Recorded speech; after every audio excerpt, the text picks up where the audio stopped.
Welcome to Trash Talk MMA. Smile on my face, behind my back, they talk trash. The #1 podcast for news and insight that matters in the world of mixed martial arts. Brought to you live and unfiltered from all four corners of the globe by MMA aficionado Antoine Pelche. Yo, and welcome to the Trash Talk MMA podcast. I'm your host, Antoine Pelche, and today I have a very special guest in the house. Tough veteran, UFC veteran, and current 1FC fighter, James, the Sledgehammer McSweeney. James, how you doing, buddy? I'm good, thank you. Thank you for having me on the show. Hey, man, it's my pleasure. Now, let's get one thing correct. Is it the hammer or the sledgehammer? It's a sledgehammer. It is the sledgehammer, because I see it written the hammer all over the place. How it first started, my name's kind of evolved over the years. It went from the machine originally, and then to the hammer, and then from hammer to sledgehammer. So it's kind of just evolved over the years, and then now, obviously, with my striking system, it's sledgehammer for sure. Excellent. Okay, so we're going to stick to Sledgehammer. Now, what's interesting is you're really well known for having been on Tough and having competed in the UFC heavyweight division. But what I'd like to roll back to and discuss with you is your extensive past in martial arts preceding MMA. From the research that I've done online, you've had a tremendous amount of fights. When did you get into martial arts, and how did you get introduced into Muay Thai? I was really lucky. When I was young, I was 5 years of age, and I was just at preschool. One of my friends started to do kickboxing, and so he was telling me about it, and he got his outfit and all these things. So my mum and his mum were friends, and we were going to go and discuss, and maybe I can go down there and see if I would like it or not, see if it would suit me. So we head down to this gym in Windsor, and Combat Academy it was called, and just started to just go and train. And then, I mean, when you're 5, it's not really kickboxing or Thai boxing. It's just like jumping jacks, running, sprinting, and kicking and punching. I was just an overactive kid. I had a bundle of energy, and it was just a release for me as it started. It wasn't until like later on, maybe 7 or 8, it started to get a little bit more serious, which is kind of funny for a kid, I guess. But I started to mature and show natural ability that I could punch and kick and all these things. And for a long time, I wanted to fight. And as a kid, because I see everyone else in the group, like there was other adults in the group that were competing and fighting, and then I see them with abs. And my older brother used to watch all of the martial arts movies like Jean-Claude Van Damme and all these things. So I always aspired to be kind of like that, I guess. Well, what's interesting about that is when you spend time in Thailand, you realize that a lot of kids grow up doing exactly what you said, but they're Thai kids. It's not really common for a Western child to be immersed into martial arts at such a young age. So it's interesting that you've actually followed a blueprint similar to many Muay Thai fighters. It's just a major difference between the two cultures. Is obviously here in Thailand, it's a huge part. I mean, I was at a fight show last night, and there was a 12-year-old kid fighting there, and it's just a different. In Thailand, there's a couple of avenues for them to go down to earn money. Thai boxing is a huge avenue for them. There's a few others, but as a man, and Thai boxing for a kid, that's a good avenue for him to show discipline, earn his family money, and build a career for himself. Obviously, in England, there's a million other ways to earn money. There's a million other avenues. I remember as a kid in school, when they would ask you what you want to be when you're older, and I'd say a fighter, I'd get sent to the principal's office because they thought I was a troublemaker, and they called my parents in and say, no, your son is a troublemaker, he wants to fight, he wants to be a fighter. And of course, we're going back to 1988, 1989. It was unheard of back then, so there was no platforms really that were popular back then. K1 didn't exist, UFC didn't exist. So it was really kind of surreal why this kid would want to go out there and fight, So they just thought I was an aggressive kid. I had a problem. I mean, were you? No, I really wasn't. I love sports. You wanted to compete. I just wanted to compete, and I used to play football. I played basketball. I played hockey. I played rugby. You played hockey? Yes, excellent. I played everything. I mean, I was semi-professional at football, at soccer. I tried out for the Wasps in rugby. I was an accomplished athlete. I was pretty good all round, but it was just come to a decision. Finally, I had my first fight when I was 13, and once I had that fight, the decision was made. Even still, I was playing for Arsenal Football Club at the time when I was a kid at 13, semi-professional. And it come to a point of a choice. I remember I had a grading to go and do for Thai boxing or play soccer that day. and I went and did the grading, and then went to the soccer match after and played, without telling them. I did a 4-hour grading and then played soccer straight after the same day, and I was exhausted. But it would come to a decision like, you need to make a choice, like what are you really going to do? And for me, it really wasn't any other choice. It was, okay, I'm going to be a fighter. That's a pretty cool story. I know I was like, you said you had an older brother? Mm-hmm. Yeah, and he was into the, I loved martial arts movies, loved the Van Damme stuff, loved the Steven Seagal stuff, loved the ninja movies. I don't know if you remember watching ninja movies. I used to watch China O'Brien, all the old movies of female martial artists. I had to be into everything. Dolph Lundgren, the list goes on. All the guys in the so many Expendables. In the old days back then when they were young and in shape, and they keep you loyal. You grew up with these people, so you really Rambos and all these people. You wanted to, I guess, it's marketed very well, and that's the audience they're trying to bring. They want you to be that lifestyle, and for me, it was really a no-brainer. So you take your first Muay Thai fight at 13. It was kickboxing. And in Britain. In Britain, and I was meant to fight another kid, and I turn up for the show, and of course I'm really nervous to fight. It's my first real contact fight. And the kid doesn't show. So I'm waiting around, and we miss our slot, and the kid doesn't show. And they said, "That's it. We've got no one for your son." And my dad come and tell me, and I'm crying my eyes out. I'm so disappointed. But I think it's the emotion roller coaster of the day. Like, I'm nervous, I'm scared, and then they give me the news that it's over. I kind of just like flooded with tears. So I said, there must be someone for me to fight. Like, I want to fight someone. He said, no, there's nobody. I said, ask them. Like, I'm getting bratty now. Like, ask them. Just make it happen, right? So he's like, okay, like, shut up. I'm going to check. So my dad storms off. I must have pissed him off somewhere. So he goes to the guy, and the guy says, there's no one here, but there's one kid, but he's like an adult. He's like 16, but he's got a beard. Like, he's going to be too much for your son. So my dad tells me, and I said, I'll fight him right now. Let's do it. So my dad said, there's no way. He said, look at him. And I said, I want to fight. I want to do the fight. So he's like, okay, you're going to get your ass kicked. Let's go and do it to shut you up. Amen. Trial by fire. So I see this kid, like, once I get in the middle, I'm like, now I want to know what happens. This kid's huge. Like, oh my God, he's going to kill me. But, you confront it, I guess. And then I must have just closed my eyes and made a punch and a kick and knocked him clean out with a head kick. No way. It was like one punch, one kick out in like 4 seconds. So from the start of the fight? Literally, as soon as they went whistle, I threw the one punch, one head kick, bang, and I caught him. He didn't touch me once. And it was just like, I was in more shock, I think, than he was, because the kid was unconscious. And your dad must have just gone berserk. Everyone just, because you could imagine the size difference between me and this kid. That's David versus Goliath. Everybody come to watch, all the parents, all the kids come to see me get my ass kicked. And it was like Mike Tyson said, it was love at first fight. So love at first fight. Yeah, I was hooked after that. There was no going back. Yeah, so to say you were hooked and no going back is an understatement. From the numbers that I was able to pull off the net, I'm seeing a 149-9 Thai boxing record. Is that correct? That's correct, yeah. With 79 knockouts? About that. To be honest, it was like... It must be a blur. It was when I got into the... No, it was just when I got into the UFC, they wanted to know the whole past history of what I did. So it really took me and my old coach, my mum, my dad, and some people to sit around and try to dig out every avenue. Because my mum's house is like a shrine of mine. Like, she has every poster, everything I've ever done. Like, she hunts it down. She loves it. You know what? Could she send me some pictures of that? Oh, for sure. I think that'd make for... She actually just has sent me a load just now, so I can pass them to you over. Send me now. I'll include them in the blog post. I think that'd be a cool look.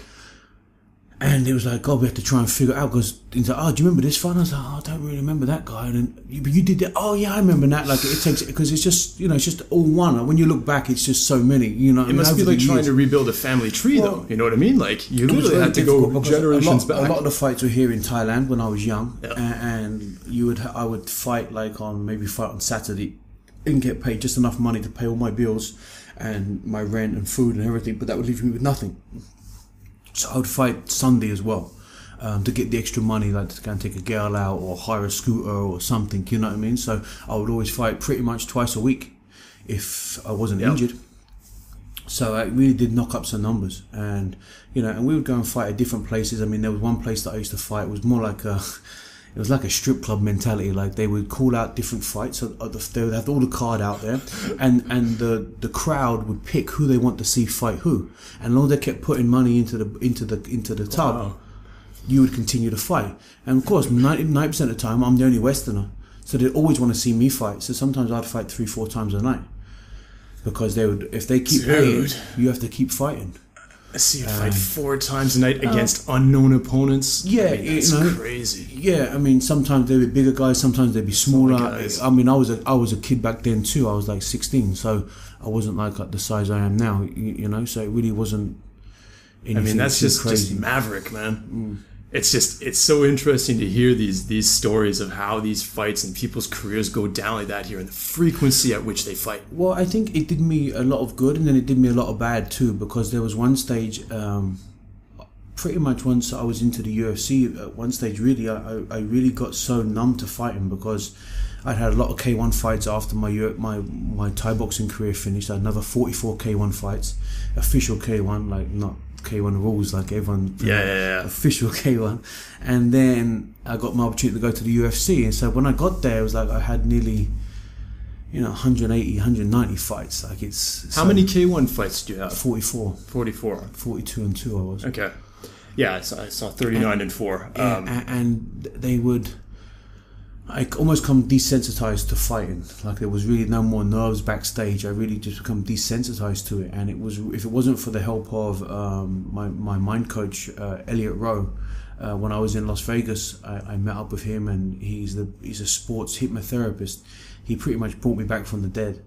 Like he a sports hypnotherapist. Yeah, and I still work with him to this day. For the last 4 years, I've been working with him now. So, I mean, we hear about sports psychologists. I remember George St. Pierre talking about that. It's a very similar thing, but basically what a sports hypnotherapist does is a mental coach. So basically, I would do personal sessions at his house, whereas now we do it over Skype.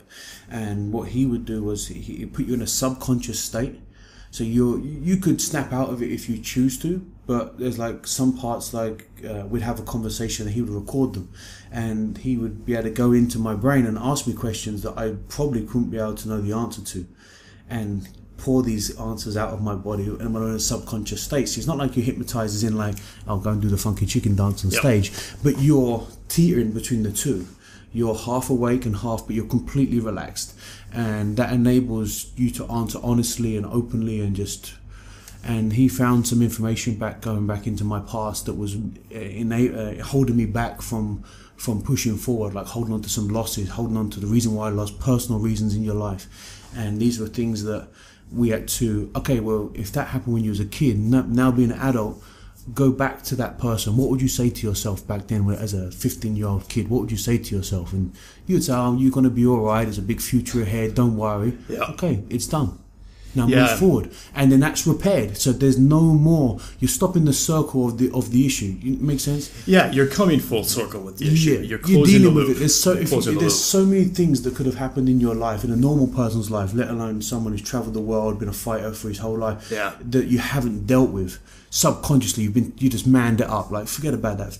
But really, the damage is still done. Oh, and we do it all the time. Because you put a front on. But then when you're putting yourself under such a high spectrum of spotlight, these things will come to the surface. And that was one of my major problems when I really hit the big show again with the UFC, is that I was underprepared. I mean, I did jiu-jitsu for like 6 weeks. I wasn't a heavyweight, and B, I was holding on to some negativity in my life that I was battling with, and it really. But whereas now I've dealt with it and moved on, and my previous performances in the last 2 years pretty much show that, I really feel like I'm starting to fight to my potential and really starting to blossom. So yeah, let's talk about that. You've had 3 fights in ONE FC. How did you get into the ONE FC? How was that connection made? I got a phone call from Matt Hume originally, like 2 years ago, and they wanted me to fight Melvin Manhoef. And I said, yes, I'll take the fight now. No problem. I want that fight. At 205? Well, that's what I thought, because Melvin's gone from heavyweight to light heavyweight to 185 and all these things in between. And I said, okay, I'm about 108 kilo right now. What's the weight class? He said, you're going to fight 185 pounds. And I was like, I'm like 250. You know what you got? You need a potato peeler to start just lopping off things. Melvin's not going to fight above his weight level anymore. He wants to fight middleweight. And I said, how long do we have? He said, 3 months. I said, I'll do it now, no problem. I'll start doing now. So I remember I was in my car driving home. So I didn't put the phone down. I said, yeah, I'll take the fight, no problem. Put the phone down, called my nutritionist and said, like, you got to come to my house now. We got to get the plan. And a week went by, I'd already started dieting, and then I got a phone call back from Matt and said that Melvin was going to go down a different road. He wasn't going to fight me, he was going to fight a UFC veteran. And he fought the UFC veteran and lost on their show. On the 1FC card, right? Yeah. I know he's had a fight there. I forget the guy's name. He forgot the...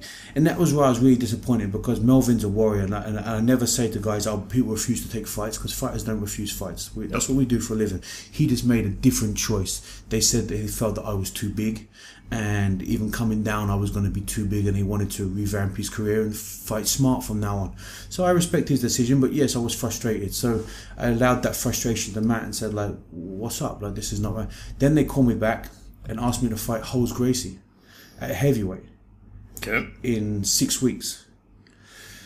So I was like, oh my God, I just started dieting, and now I'm like 220 pounds. Like, yeah, you're doing the yo-yo right now. Yeah, okay, so now I've got to be heavyweight again. Call my nutritionist. I said yes to the fight. 6 weeks time, come around the house, build the plan, start flipping it the other way. Then Holmes Gracie fought on a World Series of Fighting card. Yep. In that fight, or I forget now, it was either in the fight or in that training camp, he hurt his arm. So they postponed our fight another month. He was going to recover. So then I wait, I continue training, get a thing, okay, a bit more time to get bigger and stronger. Then it gets cancelled. Dude. So I was like, listen, so I called him back and said, listen, like, what's up? Like, this is not right. You've asked me to fight this way, you asked me to fight that. I said yes to both. Like, if I don't get the fight, where's this leave us? What's going to go on? Am I going to get a contract? Are you going to think? Well, you're doing all this work too. I mean, you're doing all this physical work. I said, like, no disrespect, but I'm the kind of fighter that a promotion like you should love, because I'm going to fight multiple weight categories. I fight anyone you ask me to fight. And you either kill or be killed. You put on a show. Let's go and have a fight, you know. And I have an interesting spectrum. I have fans from America, from England, from all over the world, you know. So I can bring new people to the environment. So Max, I'll call you back in an hour. He called me back and gave me a contract. So that was really cool. And then we went. So are you happy with your relationship with them right now? Yes, I'm happy with 1FC. I mean, they're really good. I would like to stay more busy, but then, you know, I have to understand that my whole career I've had a lot of fights, as we just discussed. So I love to stay active, but, you know, there's a certain frequency, and as what they've just told me, because I have just had a meeting with them about this. To be honest, they just explained to me that, listen, you know, we can't stick you on every show. We can't build you. You know, we pay you a lot of money, so we need to make sure we maximise publicity for both ends of the spectrum. We can't have you on every 2 months. It needs to be an event where you fight. You need to be on a bigger event. We can't just stick you here, stick you there. And it's not so easy to get you matched. Like you said, even after your last loss, the first 2 wins you had in 2 different weight categories were high-level wins. So it's not like everyone's queuing up to fight you. Yeah, and the funny thing is, like, you know, I like to watch every major MMA event that happens. I love to watch them live. I'm a junkie of that. And I keep a lot of tabs on one championship. But as a Westerner and as a UFC fan and a Bellator fan, a World Series of Fighting fan, I'm always looking at their cards and being like, I don't know anybody on here. Yeah. And then when a guy like you pops up, or Roger Huerta pops up, or a Brandon Vera pops up, I'm like, cool, there's at least somebody that I'm familiar with that I'm excited to see, functioning in another big promotion. And that's why you'd always think that at least one show they would do that. But then again, I mean, we're looking at it from a kind of selfish spectrum. I mean, for me, looking at it, I'm always because I just want to fight. I don't really care if it's my job, you know. And me sitting around not fighting is like you're not going to work every day. Eventually, you get board, you know. And no matter how many other things you try to occupy your time with, it doesn't fulfill that hunger that you have, you know. It's a part of your DNA, So, in that respect, like, I see what they say, but I mean, in the Asian community, there's a lot of huge amount of fans. It's China, Japan, Korea. They got some amazing Filipino fans. They got all over the world.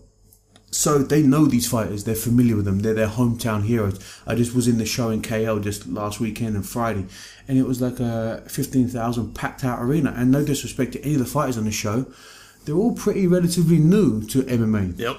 You know, with the exception of a couple maybe, but it rammed the place out. They hit great numbers on television. So, I mean, at the end of the day, they're building people, and they're making fans. They're making them worldwide. And of course, when the bigger shows turn up, like, I was kind of a honourable thing for them to say to me, and it made me feel a little bit silly. Like, you fought on every big card we've had.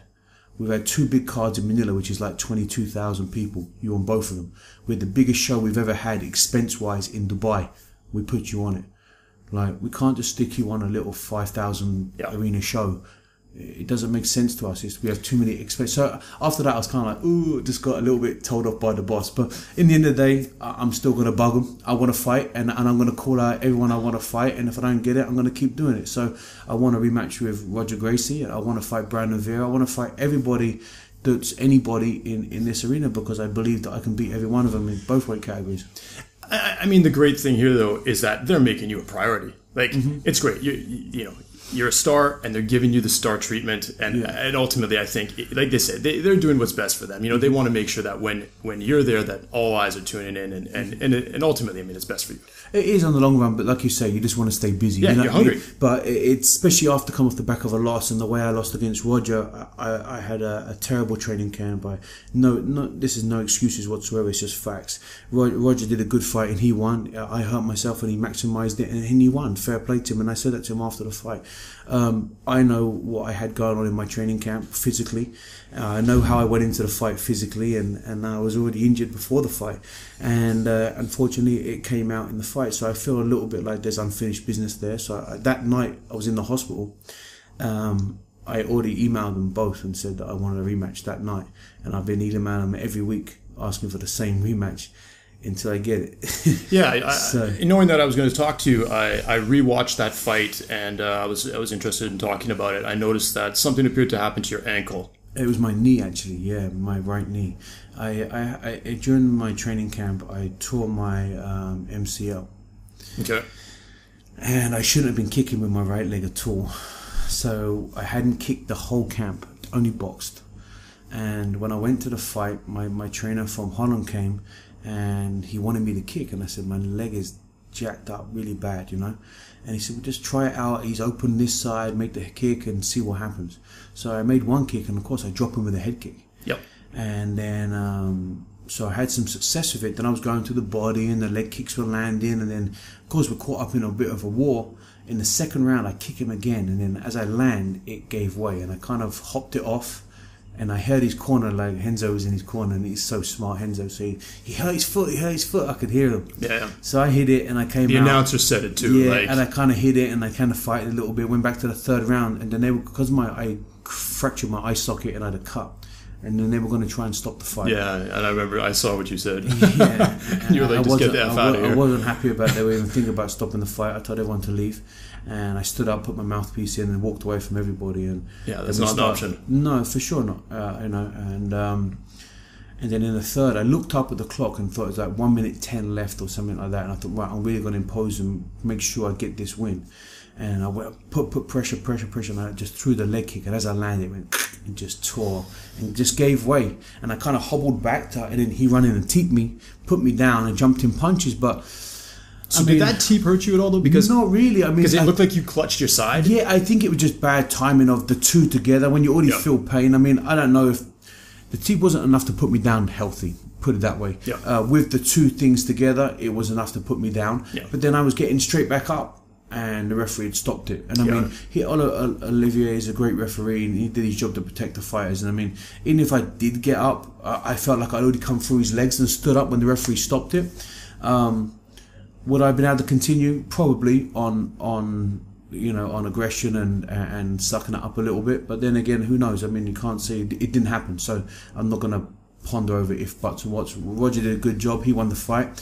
I made my mistakes. I went in injured as well. And when you take that risk, if I had the head kick knocked him out, we wouldn't have this conversation right now. So right now, the biggest fight you're looking for is a rematch here with Roger. I would love that rematch straight away. I don't think I'm going to get it straight away. I don't know. I heard through a whisper that they were going to give me it straight away because they felt it was not unjust, but I was injured as well, and it was an exciting fight. But I mean, who knows what is going to happen, you know, and who does it and how they do it. I really couldn't say. So I mean, you touched on a few things that I want to roll back to. At 1FC 19, you fought Cristiano Kaminishi, and you finished him with a right straight and a soccer kick KO. Mm-hmm. Now, you fought in a gazillion promotions in a ton of different countries. I mean, looking at the record, like Philippines, Dubai, Slovenia, USA, Sweden, Australia, Canada, England. I mean, the list goes on, and a gazillion promotions. You finished a fight with a soccer kick. That's not allowed in a lot of places and a lot of promotions. As you've been traveling over the years and going to different shows with, you know, different nuances in the rules, has that ever been, is that confusing for a fighter? I mean, to be honest, it used to be confusing for me not to do it when I got with these shows, because coming from a more of a street mentality, that was something that you had to do, you would do.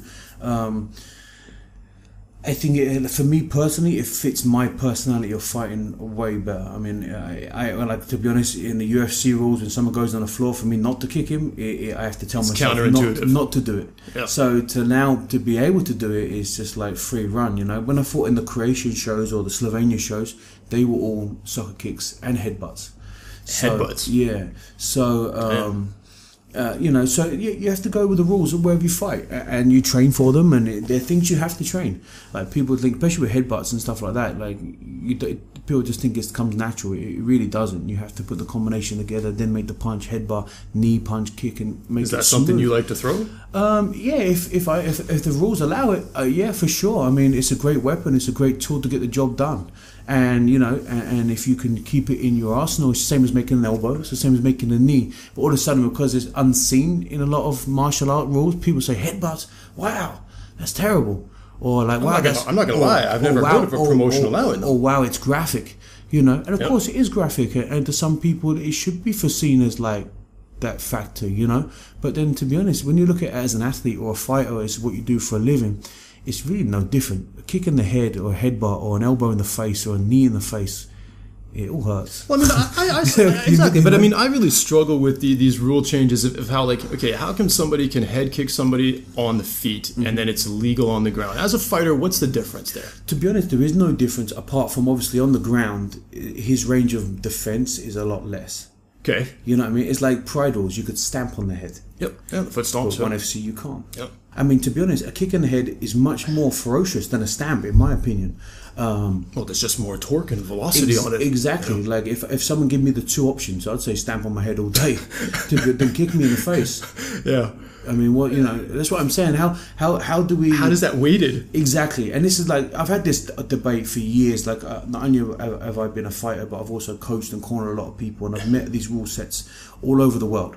Like, when you wrap somebody's hands, you can't put any tape on a certain part of the knuckles whatsoever. It has to be one finger back from the knuckles. Okay. But I can elbow you in the face. Yep. There's no tape there. You know what I'm saying? Like, okay, there's some things like I can kick you in the head, but I can't knee you in the face. Or I can knee you in the face and I can't elbow. What's the difference here, really? All they're trying to do is make certain rule sets to suit certain crowds or what their opinion of to trying to be different.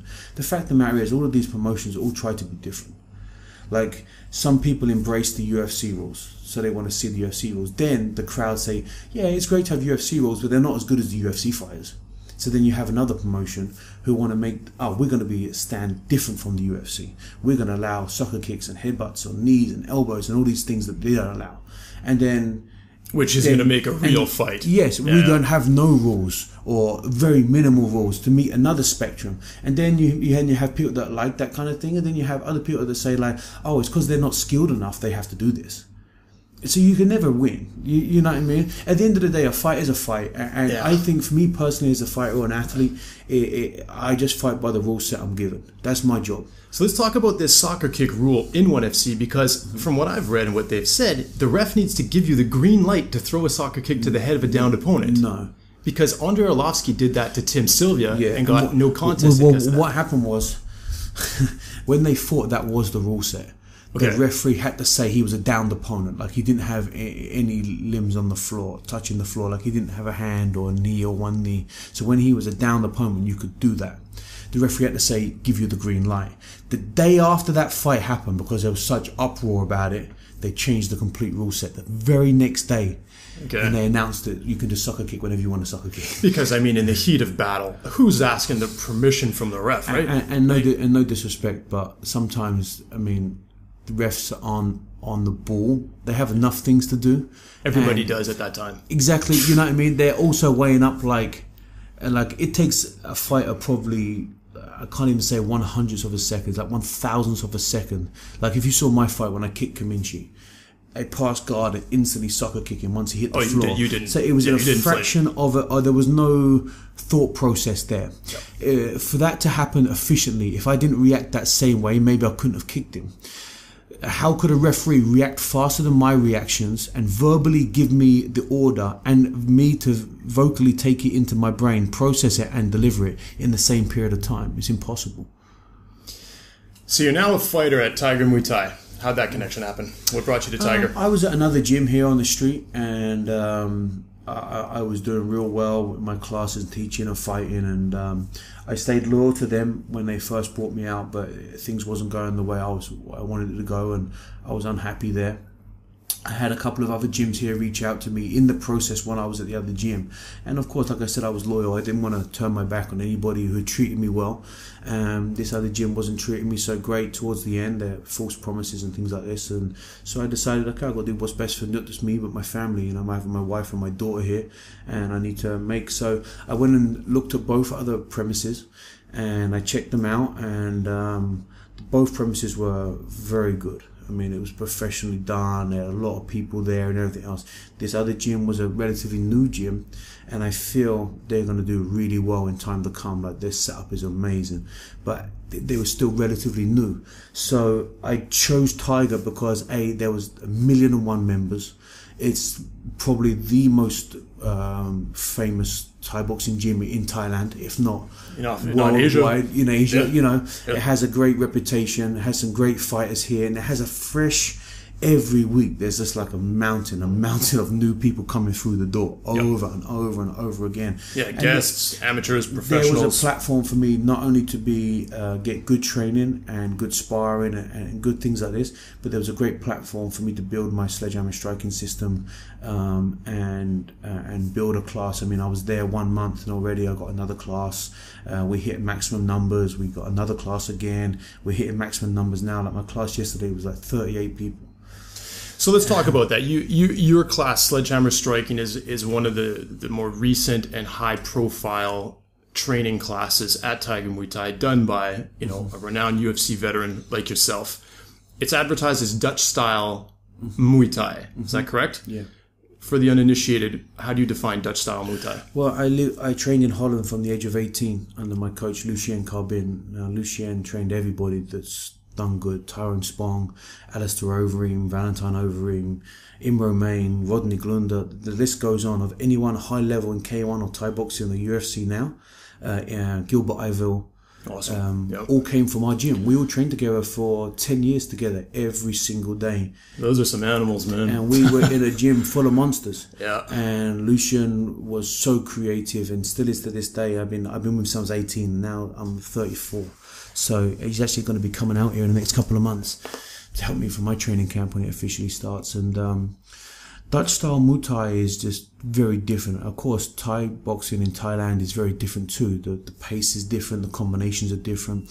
I feel like Dutch Muay Thai really fits into K1 striking better than Thai boxing does in Thailand, because of the pace and the speed and no clinch and stuff like that.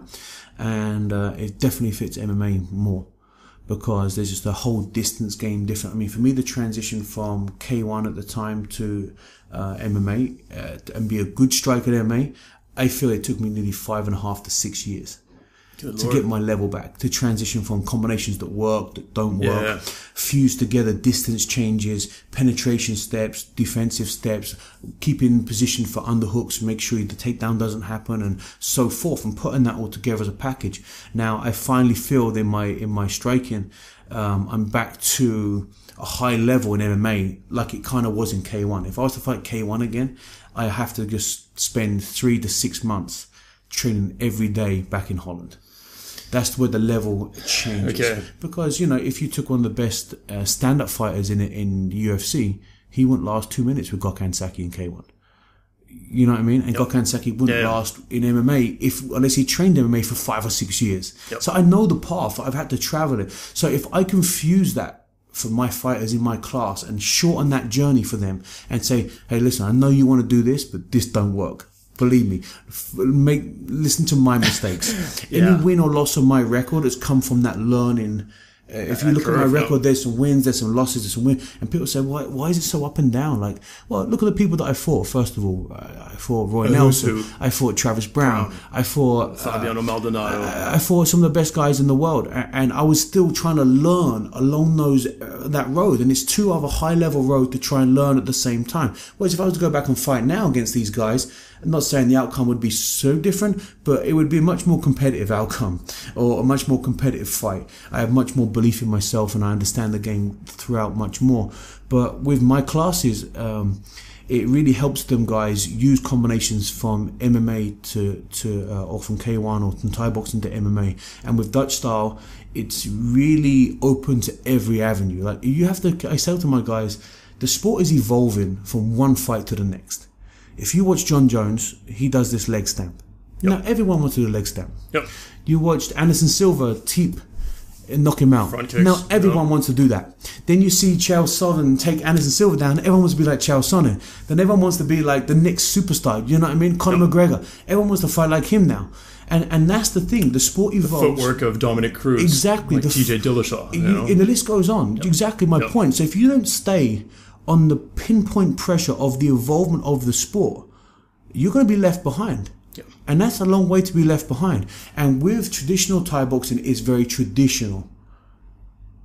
That doesn't really compel too well to MMA. Whereas Dutch style Muay Thai, it just fits. The sport's always evolving. They're like thieves. They pretty much steal a technique or a movement from every martial arts in the world before it became mixed martial arts. They used kicks and teeps from Taekwondo. They'll use kicks from karate, low kicks from kickboxing or from Thai boxing. They use punching from boxing. They use everything. And that's what's made Dutch style Muay Thai so effective over the years. Every K1 champion in the world has come from Holland. Or at least trained there. Yeah. You know what I mean? Absolutely. So even, how I say to my guys, and this is no insult to anybody in Thailand whatsoever. It's just talking about, forget the countries. We're just talking about the facts of fighting. Name one Thai boxer from Thailand that's made it in MMA. Not one. Why? It's just not one. Oh, I think there's several reasons. So it's like me saying, okay, I want to go and do MMA. Yeah. I'm going to go and train with swimmers. Yep. Not going to work. It's two different sports. Thai boxing in Thailand is a different sport than MMA. You know what I'm saying? So it's not putting one down or the other. They're both amazing athletes. Of course. It's just saying the facts here. Yep. Yep. So you have to go as a fighter to do what's best for your journey. You know what I mean? Well, you need to look at the end result. The end result is you're in a mixed martial art fight, and you need to adapt the Muay Thai to that system. And people say to me, "What do you think? Not training like traditional Thai boxing is not applicable for MMA?" And I said, yes, it is applicable for MMA. If you can make that transfer yourself, like if I go and box with Freddie Roach, I don't expect him to teach me MMA. I expect him to teach me boxing. Yep. It's me as the athlete that has to have the brain function to use and discard what I see fit, that fits my style and the style I'm going to fight. Now, I've been in the sport since I was a kid, so I have experience here. If you're a young kid that's just getting into the sport, or even someone who's been around for a while but doesn't have the ability to digest this information and use it sufficiently, you're going to fall short. Yeah. Some people are like soldiers. Like, you can tell them to go and stand in a corner for 12 hours and they'll do it. They won't even question you why. But they don't have the ability to evolve from there. Some people are made to be colonels, some people are made to be soldiers. You know what I'm trying to say? It's very difficult there. So they just do as they're told. They have no thought process on how to evolve those techniques. Whereas in my class, I really try to do the best I can to explain the positives, the negatives, the reason why this will work, the reason why this may not work. If you meet this guy, he's going to do this, then do this to counter this. And I really try to fuse that gap for them. And so far the feedback's been really cool. And the proof is in the pudding when it comes to the fact of anyone who wants to do well in striking, in MMA, they bring out Dutch guys. You know, you name the guy, they're pretty much going to train in Holland somewhere, or they bring in somebody else. It's the Mecca. And you're involved in the industry, and you're very great vast knowledge, as you can tell. So that's common sense to you. It's like, that's a known fact. But some people that are very new, is not known to them because this is Thailand and Thai boxing. Yeah. You know That's what I mean? what they're promoting. So, yes, and I understand it. I came here when I was a kid. I have nothing against Thai boxing or Thailand whatsoever. This is my home. I love it here. My first love is Thai boxing. Like you never forget your first love. I mean, the bottom line though is that in Thailand you can learn Thai boxing for Thai boxing in a number of places. For sure. What you're offering here is Thai boxing adapted for MMA in Thailand. And that's it. I'm not trying to compete with Thai boxing. Exactly. I'm not competing at all. I have no interest in training to try and be a trainer. I mean, if a guy comes to me and wants to fight Thai boxing, yeah, I'll help him, no problem. And I'll teach him the Dutch style because that's just my style. That's what I've been brought up with. It's in my DNA. But my main goal right now is to transition these guys, these fighters that want to make it in MMA, help them fuse the gap and make that transition faster and learn from my mistakes. It's not like an attitude thing of where like, I know best. Yeah, I know some things good because I made those mistakes. Yep. I had the headache. I had the loss on my record to prove it. Yep. What I love about what you're saying here is over the past year, we talked about the hypnotherapy, and I know this year I've done a lot of seminars and I'm doing a lot of personal development, reading a lot of books about successful people. And what's great about what you're suggesting here is you've succeeded in certain terms, you've failed in certain terms, you've learned in certain terms. And what people can get from you is they can leverage your expertise. They can leverage your experience and take a shortcut to success. I mean, I wish I had that myself. Exactly. I really do. Like that's my point here. When I look at myself now and I see the mistakes I've made and the ones I haven't and I've won and lost, I look and I think to myself, God, man, I wish I had someone to like cut. My career would have been 3 years ahead or 4 years ahead of where it is today in the success realm.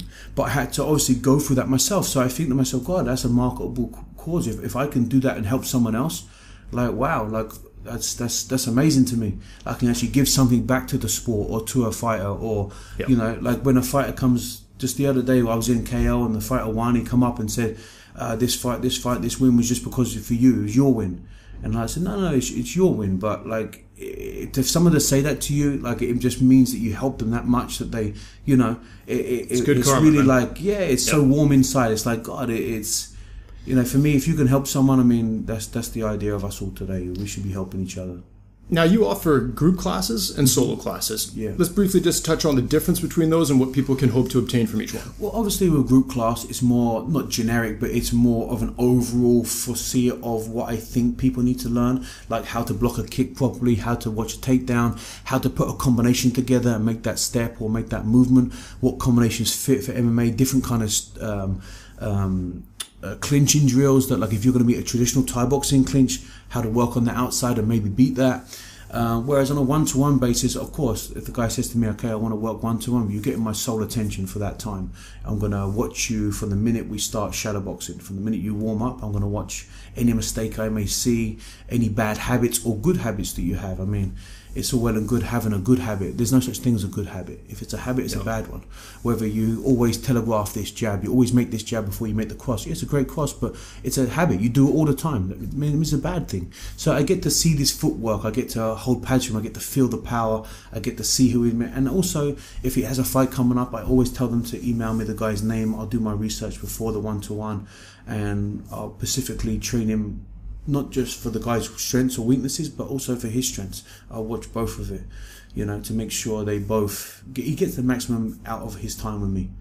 Yeah, it's funny. Speaking with John Priest, you know, he referred to you as the best striking coach he'd ever met. And just talking with you here and now, it seems like you're not just doing this for the paycheck. You're not just doing this because you like to stay in shape. It seems like you really take your clients quite personally. This has nothing to do with money. I didn't start this game for money, and I'm not going to finish it because of money. If mixed martial arts or fighting in general was really about money, I would have been a boxer and get paid real. This is about love, passion, pride of your work.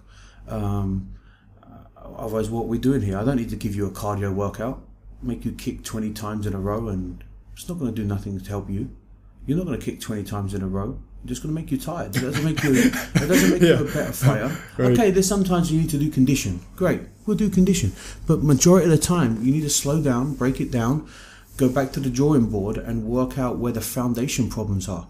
If you don't have a secure foundation in your fighting system coming from footwork, you can't do nothing. You can build the most beautiful house on a nothing foundation. As soon as you open that door, it's going to crumble. If we can rebuild your foundation and make it as secure as possible, you can build the mansion you want and decorate it as good as you want. You can do what you want with it. You can take it to your maximum level. It makes no difference. Because you have a foundation to withhold any information as much as possible. You can put another story, an extension, a swimming pool. You know what I'm saying here? Like, you can build whatever you like, but if you have a foundation made of paper, and you want to stick all of these combinations on it, as soon as I touch you, you're going to go to sleep. You have no foundation. And this is sometimes what people get caught up with. They want to train their ego. They want to go crazy, and then you go, and the guy's gone. It's like, God, this isn't going to work for you. You need to just stop training your ego. You have to just relax, break it down, build the format, build the process, reevaluate yourself from the outside in, and then create a new you, and the best you we can create. You know, and like I say, I try to help that with all my fighters. I try to give them as much attention, not just. See, what I charge for one-to-ones here in Thailand is considered high. What I was charging in Las Vegas is 2.5 times that. I would charge $300 an hour. Because there's a different revenue there. But at the end of the day, you're not paying for 1 hour with me. You're paying for my knowledge for the last 200 fights. Yeah, it's an invaluable knowledge transfer. You're paying for the time I spend in my house looking up your fighters, looking up your background, looking up your process, my brain in putting a complex training schedule forward for you. That's what you're paying for. It's a comprehensive approach. Yeah, and that's the thing. That's where some people said to me before, wow, that's expensive. And I said, yeah, it is. Lamborghinis are. And that's not boasting my ego, but that's just saying at the end of the day, like, I can't walk into a Mercedes dealership and buy a high-level car that's had years of technology building up to get that car to where it is today for a price of a Fiat. You understand? And there's a lot of work goes on outside of that 1 hour that you're just not aware of. I don't know if they think that I do that. Maybe because other trainers don't do that. They don't think it happens. Well, it does happen for me, because the better you perform after our sessions, the better I look. When my fighters go out there and destroy opponents and win with class, there's no more satisfaction for me than if I did it myself. It's what I like to call an accelerated learning process. You're giving people shortcuts to success. Yeah, you know, and that's part of the price. And the thing is, there's no guarantees. Of course, mistakes can happen. It's a fight. Things happen, but it's like a Formula One Grand Prix. The car's in the best condition, the driver's in the best condition, all the equipment's the best it can possibly be. But you know what? Sometimes you hit that nail and you get that tire punctured. It just happens. This is the thrill of love. If you don't want to lose a fight, don't fight. It's simple. And if you can't handle it, you're in the wrong game. You're all going to win and you're all going to lose. But it's how you regain from that. I mean, and there's no one like, I mentioned earlier, I've been boxing with Freddie Roach for the last 6 years. And I have, obviously now I'm here, I don't get to see him as much as I used to when I lived in Vegas, and I met Manny on many occasions, and I've never seen anyone handle a loss like Manny handled a loss. And he almost looked at me as if I was stupid and said, if you can't handle losing, don't fight. And I was like, yeah, I guess. But it really bothered me, like I can't sleep and this and that. He said, I sleep like a baby, it's meant to be. If I lost, it's meant to be. And that outlook, it really rubbed off on me and really penetrated my heart more than he imagined, because I thought to myself, God, like, you spend so much more time on self-loathing and self-pity of like why you lost and this and that and excuses and all of these if, buts and whats. Or if only people knew. It doesn't change nothing. The only fact of the matter is how you go deal on. with adversity. Like I told you today, I had an injury in my thing, and I guess what did it change? If you look on the record, it still says loss. It doesn't make. I made a decision to fight with an injury. As a man, that's my decision. I have to live with that. Yeah, those negative thoughts. There's an expression they say: those negative thoughts aren't paying you rent. No. Like they're generated. You're wasting energy and momentum with them, and it brings you nothing. These thoughts live in your mind rent free. Yeah. What's the point? They don't change nothing. So I try to, like, in my classes, in my one-to-ones, I try to give my experience, and it's not putting any caps in my boat whatsoever. I can only give you what I know, and I only ask you what I know, and if I don't know it, I find it out. I believe as a coach, a fighter, or anything else in my industry, I've dedicated my whole life to this, and there should never be a question that you could ask me that I don't know the answer to. And that's why I take. That's why you go to the grandmasters. I take my pride in it. Yep. And if you said to me, look, if when I'm doing the clinch, if this happens here, I don't know. What's that? I can't ever say that. I must always know the answer, and I make sure that I always do. And I will show you the way out of that combination. I'll show you the dangers of it and the plus side of it. That's my job. That's my lifestyle. I mean, it's funny because I put on my Facebook the other day. I had to go and pop into a gym the other day, and there was an 8-year-old boy hitting pads, and he was good, you know. Good. And I just sat back for a second. I just watched him, and I was meant to have a meeting with someone, but I actually almost cancelled the meeting. I said, I just want to watch this. Give me 10 minutes. And I just watched this boy, and you could see the passion in his eyes, and you could see him listening to his coach and really giving it everything. He was tired, and the coach would hit him, and he would keep going and fighting on. And I was like, we lose sight so much of what we really got in this for. Like, I remember as a kid that feeling, you know what I mean? When money comes and when fame comes and all these other things come and success or failure or whatever it may be, you get drowned upon these other things like, I need to fight for the money. I need to fight because I want to be successful. I want to be famous. I want to be No, we started fighting because we enjoyed fighting. We like to learn. We like to process all these feelings, and we'd be inspired. You know what I mean? This is why I got into the sport. I was fighting as a world champion for 1,000 baht. I was a world champion. Unbelievable. You know, yeah. Like I thought K1 tournaments 3 times in a night for like $1,000.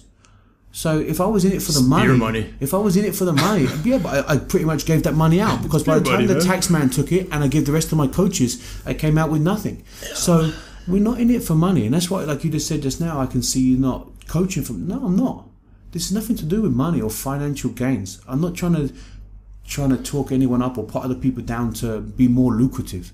It's nothing to do with that. It's about what's like, how do you build a cake? Egg, flour, and water. We all know that. It's not going to benefit anyone. It's what makes you better than a cake maker. Because he does that egg, flour, and water a little bit different than you make it. You know what I mean? So that's how I tried to say it here. It's not to do with finance. It's just to do with passion. What I find inspiring about this, though, is that you have created a revenue stream for yourself that you'll be able to take with you for years to come once you've decided to retire as a fighter. And I think that's an important message to share with a lot of up-and-coming fighters. Would you agree? I think so, because there's a shelf life. I mean, there's a very popular speech here by Dana White by saying to everyone like, this, like, a normal person's work career is like maybe 40 years. We have 5 minutes. Yep. If you're good, if you're charismatic, if you're a superstar, you have 5 minutes of fame to go out there, earn enough money as you can, and hopefully along the way you make enough contacts to go on to something else, or you learn enough to use in another division or another area in your life, whether you become an actor, whether you become a gym owner, a trainer, something. Yep. And if you don't be smart enough that money won't last forever, because just like anything, when you start earning more money, you want nicer things. Your holiday gets more expensive. Your wife wants a nicer car. All these things topple on top, so your living of life doesn't, have the same 1-bedroom flat when you're earning $1 million a fight. Do you know what I'm saying? Yep. So your window of opportunity is 5 minutes for us. If we're healthy. Yep. What, you're going to go till 40 if you're lucky. Some of these kids aren't getting into this sport until they're 20. So, and that's not at the top end. A lot of them are getting into 25. You know what I'm saying? So so you don't have that big window of opportunity. So for me personally, I've been in this sport a long time. I've had a lot of fights. I'm not as young as I used to be. My injuries don't recover as fast as they used to be. So yeah, I have my own striking system. I'm trying to maximize the potential of that. Hopefully it works. I mean, I've been blessed enough to have coached some of the best fighters all over the world.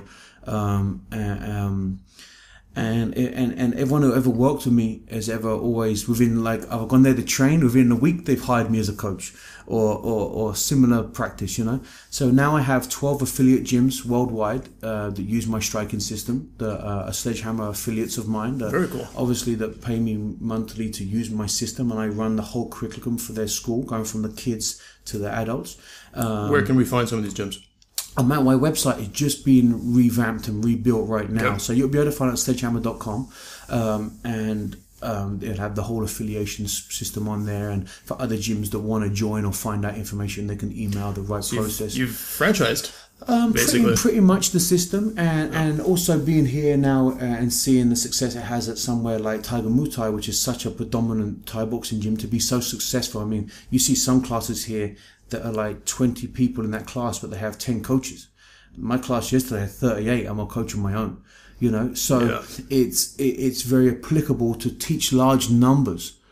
It's a system on a one-man system, you know what I mean, and still give everyone their particular attention. I walk the gym, and I give everyone as much information. I'm in no rush, and the system so far it seems to be working. I mean, when they see me fight and I have success, they see that it's applicable for MMA, or it's applicable for my old K1 fights or my old Thai boxing fights. So they can see it's been years and years of knowledge and working forth. So that's pretty much what I've been building, and that will be something that once I finally decide, which I'm not too sure when it will be, to hang up my gloves, that will be something that I will really be paying particular attention to push forward.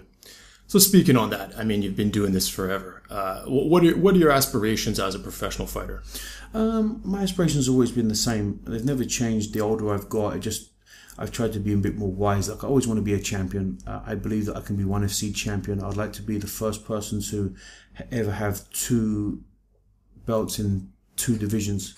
I believe I can have the heavyweight belt and the 1FC light heavyweight belt. I believe I have the potential to hold both at the same time. Yep. And I think that would be it's not out of my grasp. I think whoever gets the heavyweight or the light heavyweight, if they get it before me, I think I have the potential to beat both classes if I have enough time to prepare for that weight class. So that's one thing I would really love. I could see 1FC being my home to finish my career. And if it's not, and another avenue comes up again, then we'll see. I have unfinished business with another large show. So who knows what's going to happen. But right now I'm happy with 1FC, and I just want to build my brand and myself and just fight and be happy, you know. I've never really put a time slot on retirement. I don't drink, I don't smoke, I eat healthy my whole life. So I believe I have longevity, and I think that one day when I decide that I don't want to go to work, that's the day to retire. Sounds good to me. It's really not a job to have if you don't want to be there, you know. Yeah. Well, listen, James, I know you're a busy man. I'm going to let you split, but before that, I also know you're very busy on social media.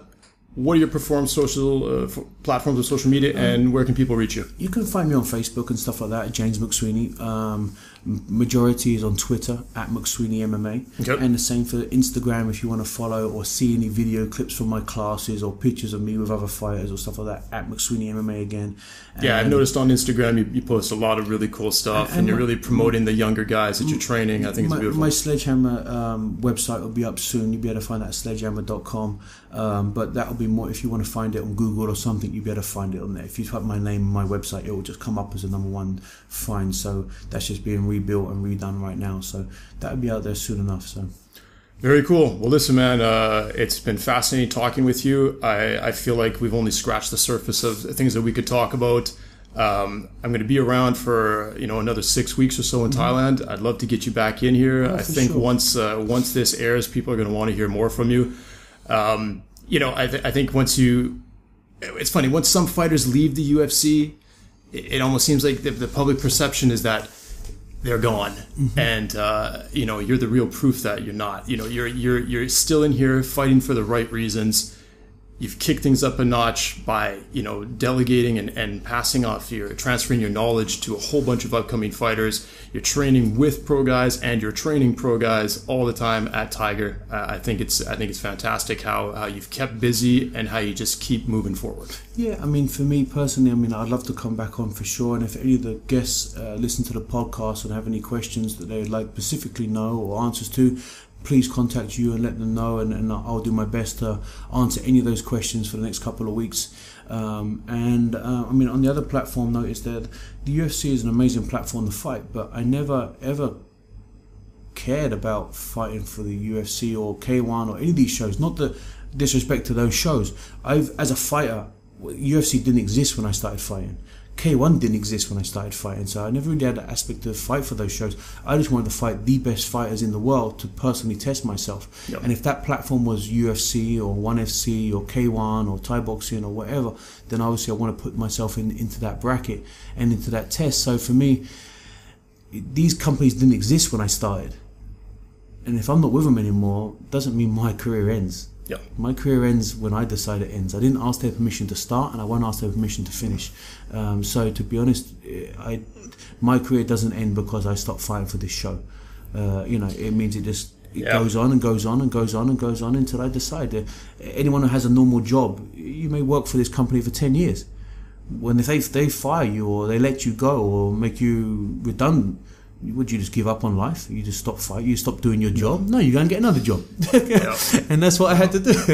I mean, of course, you want to keep in that process, but at the end of the day... No, but people here can't, I'm sure they can hear it in your voice, but I'm here sitting across from you and can see the enthusiasm. And you seem giddy like a boy probably when you were at 6 or 7 years old, and you've still got that energy and enthusiasm, and I find it very inspiring.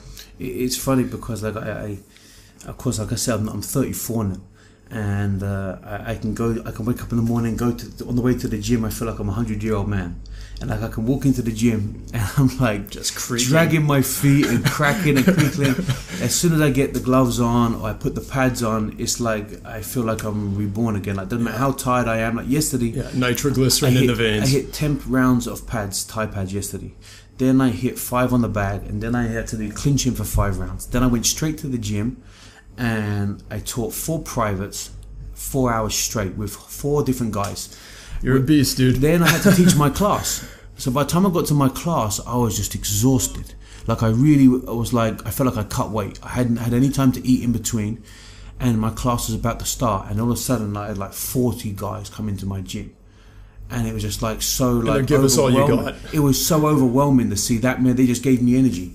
As soon as I see so many people want to come and train. No, of course. And it's just like, then I was back to square one. I went home and almost died, but I had cramp all night. But then, last night we had one of my fighters at the fight, and we had to start again and go and corner him and do the thing. They give me energy, and they keep me alive and young. So I'm so blessed. Listen, dude, it's almost impossible to stop this conversation. I really want to do a second round, and I really thank you for the offer to get the fans involved, and I really, really want to do that. I actually wanted to do this before we met. Now that you've made it official that I got the green light for that, for sure, let's do it again, and we'll get the questions, and we'll bring you back in, and we'll knock them out, and I think that's a great way to build rapport with people. Any questions that they want to ask, no matter how personal or what it may be, that's what I'm here for. So excellent. Our platform's public, so no okay. problem. Well, then I'm going to hold you to it. We'll do another one. James, it's been a real pleasure. Thank you for coming out. This was the Trash Talk MMA podcast. I'm your host, Antoine Peltier, with my guest, MMA and Muay Thai superstar James McSweeney. Peace. Thanks for listening to the Trash Talk MMA podcast. Be sure to visit trashtalkmma.com. On my face, behind my back, and talk trash. And don't forget to follow Antoine on Twitter at Trash Talk MMA. Let us know you're listening. Use hashtag Trash Talk MMA.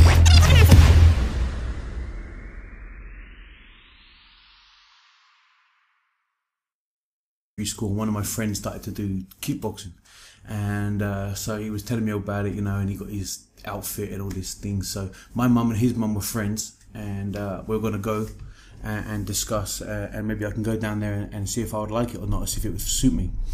So we head down to this gym in Windsor, and Combat Academy it was called, and just started to just go and train. And then, I mean, when you're 5, it's not really kickboxing or Thai boxing. It's just like jumping jacks, running, sprinting, and kicking and punching. I was just an overactive kid. I had a bundle of energy, and it was just a release for me as it started. It wasn't until like later on, maybe 7 or 8, it started to get a little bit more serious, which is kind of funny for a kid, I guess. But I started to mature and show natural ability that I could punch and kick and all these things. And for a long time, I wanted to fight. And as a kid, because I see everyone else in the group, like there was other adults in the group that were competing and fighting, and then I see them with abs. And my older brother used to watch all of the martial arts movies like Jean-Claude Van Damme and all these things, so I always aspired to be kind of like that, I guess.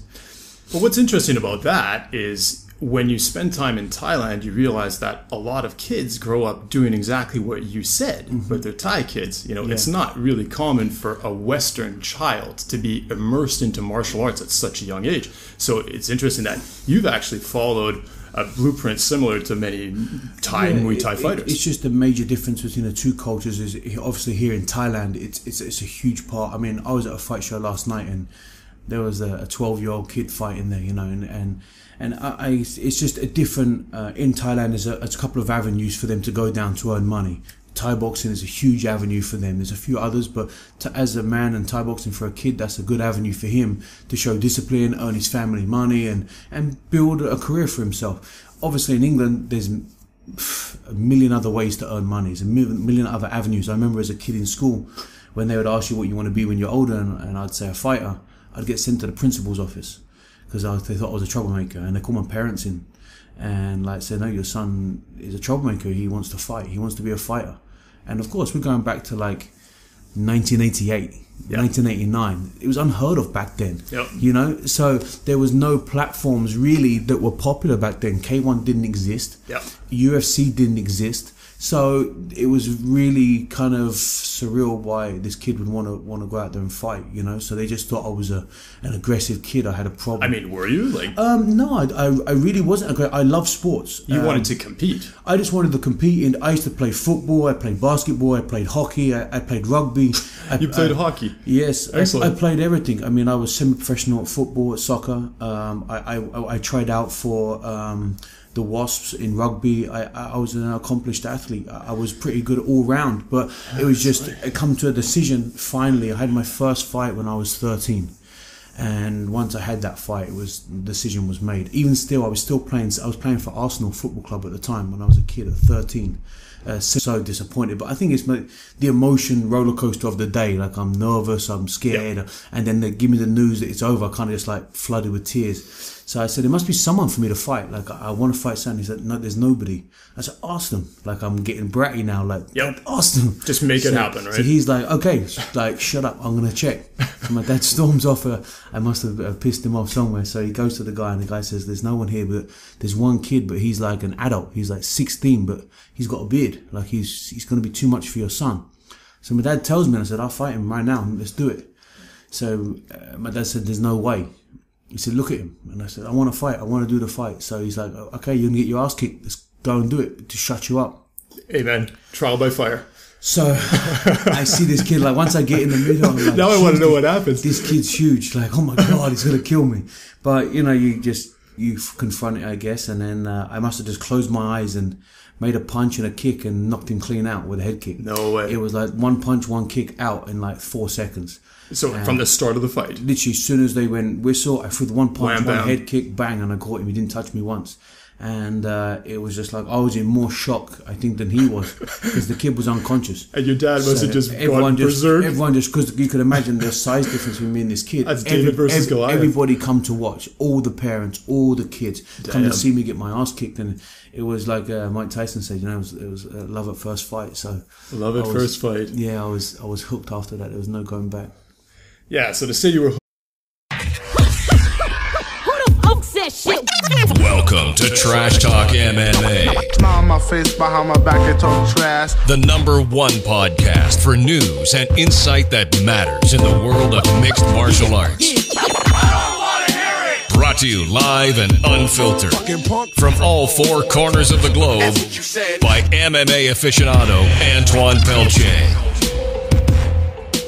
Yo, and welcome to the Trash Talk MMA podcast. I'm your host, Antoine Pelche, and today I have a very special guest in the house, tough veteran, UFC veteran, and current 1FC fighter, James, the Sledgehammer McSweeney. James, how you doing, buddy? I'm good, thank you. Thank you for having me on the show. Hey, man, it's my pleasure. Now, let's get one thing correct. Is it the hammer or the sledgehammer? It's a sledgehammer. It is the sledgehammer, because I see it written the hammer all over the place. How it first started, my name's kind of evolved over the years. It went from the machine originally, and then to the hammer, and then from hammer to sledgehammer. So it's kind of just evolved over the years, and then now, obviously, with my striking system, it's sledgehammer for sure.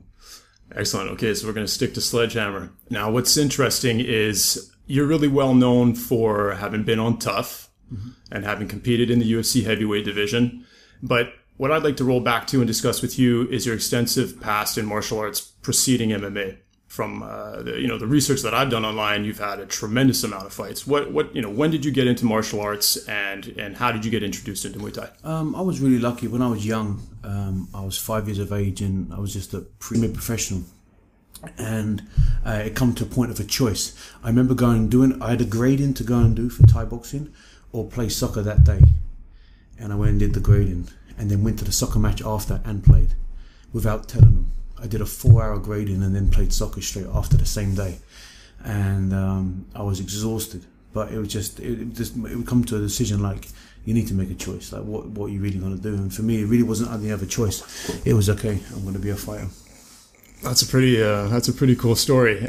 I know. I was like, you said you had an older brother. Mm-hmm. Yeah, and he was into the, I loved martial arts movies, loved the Van Damme stuff, loved the Steven Seagal stuff, loved the ninja movies. I don't know if you remember watching ninja movies. I used to watch China O'Brien, all the old movies of female martial artists. I had to be into everything.